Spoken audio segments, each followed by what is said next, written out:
Hey, welcome to another similar system tutorial. My name's Ryan, and today we're going to be exploring a plugin native to FL called the Fruity Delay 2.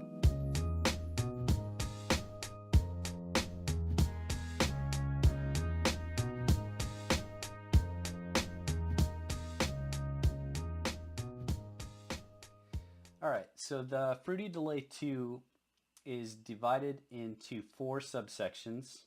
The first being input, the second being feedback, the third being time, and the fourth being dry.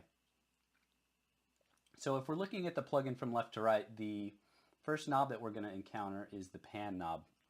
And you'll notice that the pan knob defaults to the 12 o'clock position. And when it's in the 12 o'clock position, the delayed portion of your signal is going to be played right up the middle. If we turn the pan knob to the left, then the delayed portion of your signal is going to be played in the left half of the stereo field. And if we pan the knob to the right, then the delayed portion of your signal is going to be played in the right half of the stereo field. Now, it's important to keep in mind that the pan knob only deals with the delayed portion of your signal. So in other words, it's not going to pan the original hit of the signal.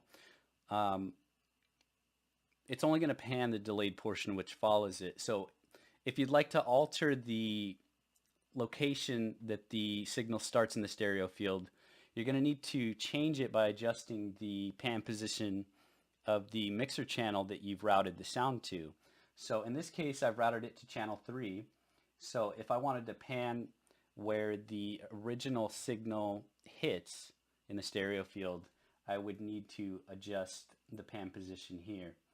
So if I turn that left, then you'll notice that the first hit now is panned to the left, whereas before it would hit in the center and then the delayed portion of the signal would play in the left half of the stereo field.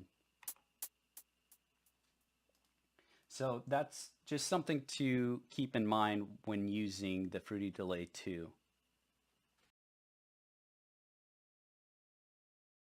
So when you're using the Fruity Delay 2, essentially what it's doing is it's taking your signal and it's splitting it into two different parts. So one of the parts is the dry signal, which is the original signal being fed into the Fruity Delay. And then the second part would be the delayed signal, which is the signal being generated out of the plugin. So when it comes to mixing and sound design, you'll find that the more control you have, typically the better. So what they did in this plugin is they gave you a volume knob for each of those signals. And the volume knob that controls the dry portion of your signal, that first hit, is this knob found under the dry subsection. And then the volume knob that controls the delayed portion of your signal is the one found under the input subsection. So if I hit this hi-hat, you'll notice that there's the dry signal and then it's followed by a delayed signal.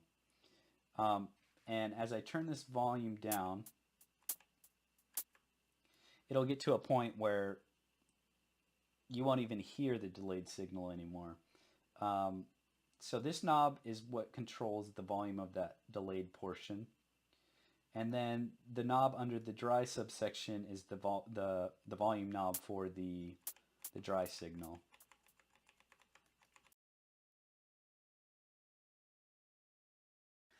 Okay, so the next subsection I'd like to touch on is the feedback subsection.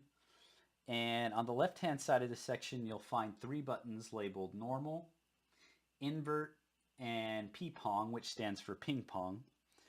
And when you open this plugin, it's going to naturally default to the normal mode. And when normal mode is engaged, the delayed portion of your signal is going to follow the direction of the pan knob. So if we have this panned left, the delayed section is going to be heard in the left half of the stereo field. If we pan it right, It's going to be played in the right half. So below normal, we have the invert function. And essentially what this does is it flips the direction that the delayed portion is played. So if we have this pan right, you'll now hear the delayed section in the left half of the stereo field. If we pan it left, you'll hear it in the right. And lastly, we have ping pong mode.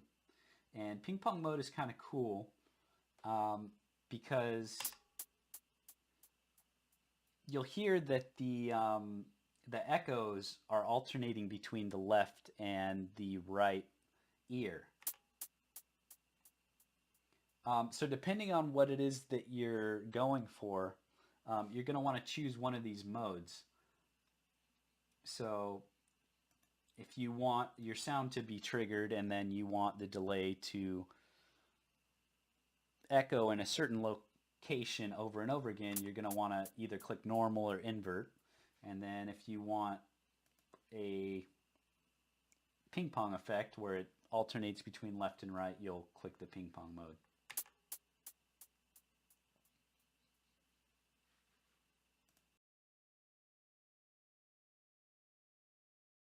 Okay, so now that we've explored the delay modes, let's move on to the knobs found underneath the feedback section. So the first knob that we encounter is a volume knob, and this volume knob controls the amount of, it basically tells the plugin how many times to echo the original sound. So with it turned all the way to the left, you'll notice that the sound is only repeated one time. And as we turn this up,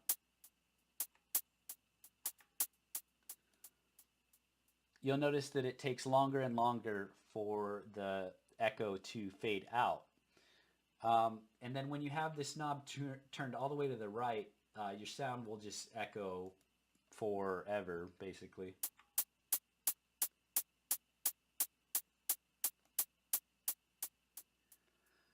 So the next knob that we encounter is a cut knob, and the cut knob is it's basically a filter.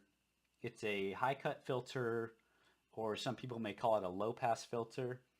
But essentially what it does is it controls the amount of high frequency information that gets through in the delayed portion of your signal. So when you open the plugin, it defaults to the right position. And when it's in this position, the echoed portion of your signal is basically going to contain all the frequency information of the original signal. So it'll contain all the low end, all the high end, and will basically sound like the exact same sound, just being echoed quieter and quieter each time. However, as you begin to turn this to the left, you'll notice that the delayed portion of the signal becomes a little more muddy, or it begins to sound like it's underwater or more distant. So let's see what that sounds like.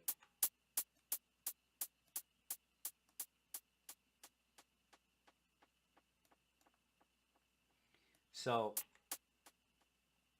the delayed portion of your signal begins to contain less and less high frequency information, and this can be used to kind of smooth out echoes as they fade out, or yeah, and that can basically create a more natural effect. It really just depends on the context of your mix, but it's all about finding the proper amount of times that you need your echo to repeat, as well as how much high-end frequency information you want contained in the echoes.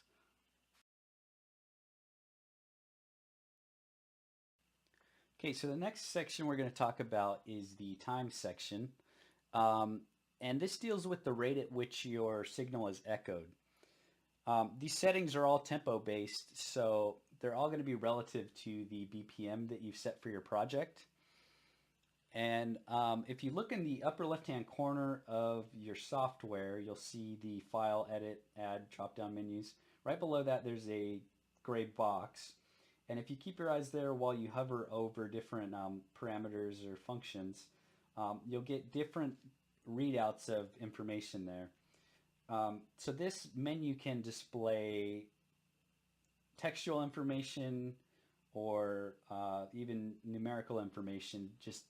It's just all depends on what it is that you're doing with your mouse at that given moment.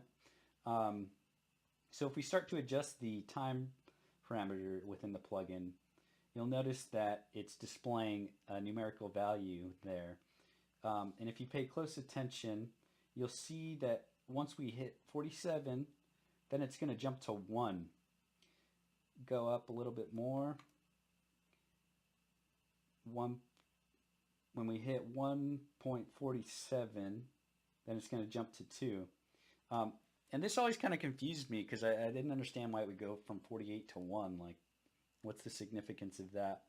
Well, apparently their reasoning while making this plugin was that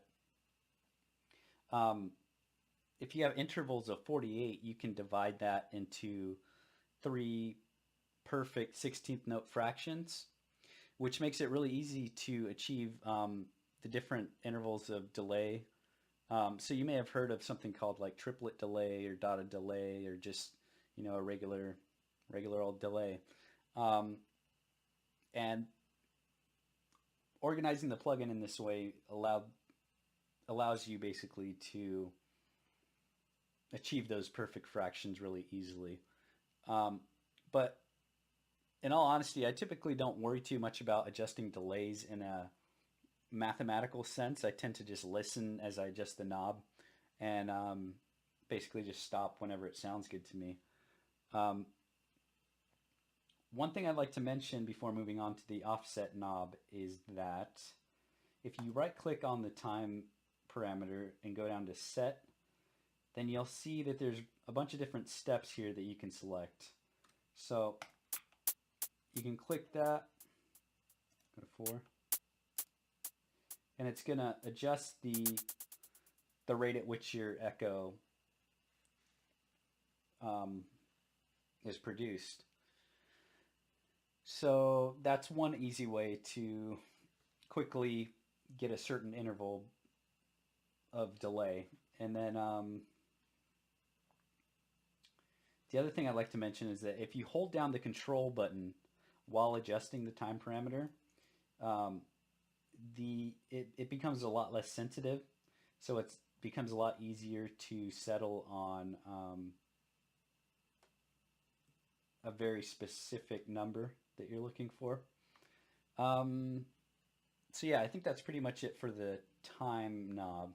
The next knob is the offset knob, which basically introduces a delay into your signal between the left and the right. Between the left and the right. So as we turn this,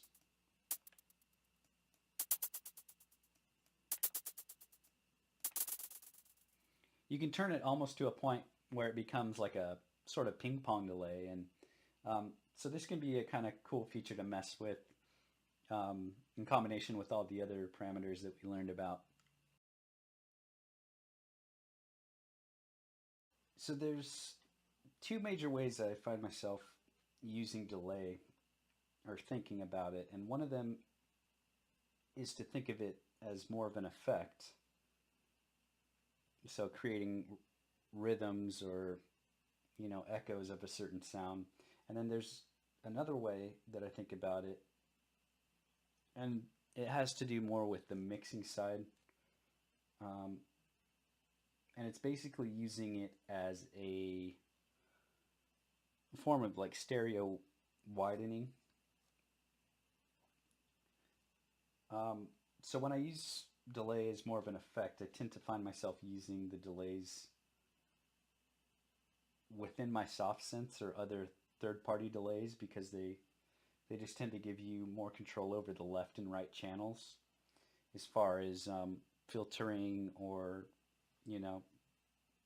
setting intervals. One thing that this particular plugin lacks compared to some other delays I've worked with is it has a high cut knob, but it doesn't give you the option to cut out the lows. And what I find with delay is that if you have a long delay on something, it tends to introduce a lot of low end into the mix. And it's always nice when a plugin will include the option to cut out the lows being generated by the plugin. But anyways, so I think what I'll talk about is how to use it as more of a stereo enhancing tool. So we have our hi-hat that we've been using this entire video. Let me quickly reset this real quick. So what I'll do if I want a sound to be perceived as being pretty wide, what I'll do is I'll route my sound to a channel. I have it set to channel 3. I'll mono the sound, and then I'll pan it hard to one side. Now if I hit this, you'll notice that the delay is in the right ear. Now what we want to do is have a quick delay hit right off to the left, slightly behind the original sound.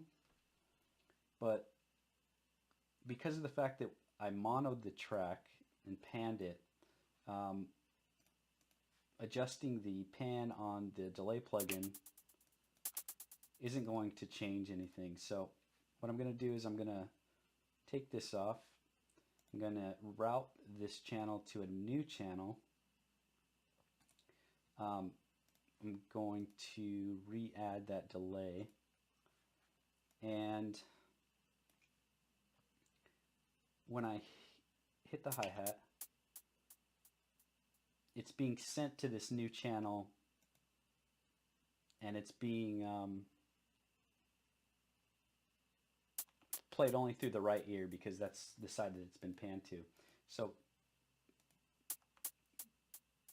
we sent a mono signal panned right into a new mixer channel. We added a delay, and then we'll pan the delay to the opposite side of how we panned the first mixer channel. So now the sound is triggered on the right, and then it's reflected on the left. And to make something sound somewhat transparent, you're going to want to lower the feedback level so that it's only being repeated one time. Okay, and then you're going to want to adjust the time parameter so that it's very, very short. Once you get to about the 25-30 intervals mark, you don't really want to go too much further than that if you're going for a very transparent effect. You may want to adjust the volume of the reflection so that it's right dominant or left dominant. But yeah, you typically only want the delay to repeat once and be delayed maybe a couple milliseconds, probably anywhere from like 2 to 20 milliseconds, something like that. But yeah, that's essentially it. And so this is how I use this plugin to quickly create a stereo widening effect.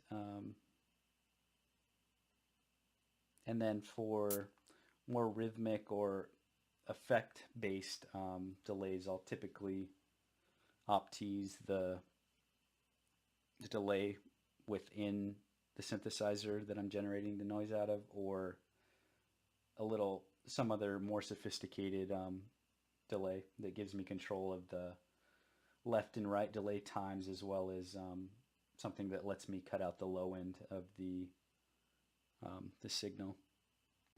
That's all the time we have for this video, so hopefully you learned something, and we'll see you next time.